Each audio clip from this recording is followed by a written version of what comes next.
Hello all, welcome back to my channel, and today's topic is underground cables. What is an underground cable? It is an insulated conductor used to transmit electrical power below the ground safely and reliably. Why we use underground cables? Because of underground cables are highly reliable and better public safety, less affected by weather, no corona loss, improved appearance, and also it requires very less maintenance. And we can see the construction of underground cables clearly, and each part is given, and accordingly the function also given. We'll see one by one. Conductor, it carries a current. Insulation, it prevents the leakage current. Metallic sheet protects against moisture and mechanical damage. Bedding protects the metallic sheet. Armoring, it provides a mechanical strength. Outer surveying or outer sheet, it protects against the corrosion and environmental damage. Underground cables are classified based on voltage, based on insulation, and based on construction. We will see one by one. Based on voltage in the sense low voltage, high voltage, super tension, extra high tension, and extra super voltage. Now we'll see based on insulation. Paper insulated lead covered, PILC full form, very important. Paper insulated lead covered, PVC polyvinyl chloride, XLPE, which is most commonly used cable, and rubber cable.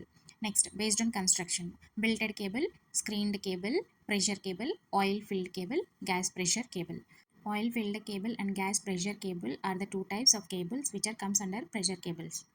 Advantages of underground cables are no current loss, less maintenance is required, weatherproof and better safety of public, highly reliable, long life, less chances of faults, suitable for populated areas. And the disadvantages of underground cables are high installation cost, fault location is very difficult to identify, and repairs are time consuming, heat dissipation is very poor, limited length. In underground cables, mostly occurring faults are three types. What are they? Open circuit faults, short circuit faults, and ground faults or earth faults. And next, important parameters of underground cables are capacitance, insulation resistance, dielectric strength, charging current, and thermal rating. Most related formulas related to the underground cables are C is equals to 2 pi epsilon by ln of capital D by small d, units are farads per meter. And next, insulation resistance R is equals to rho by 2 pi L ln of capital D by small d. And next, dielectric strength G max is equals to B by V by small r ln of capital R by small r, units of V per meters. And mostly where we use underground cables in the sense power stations we use, in industries also we use, metro railway stations we use, metro trains, and airports, cities and towns also we use underground cables. And next, what are string insulators? A string insulator consists of a number of insulator discs connected in series, suspend the conductor, and to withstand the required voltage.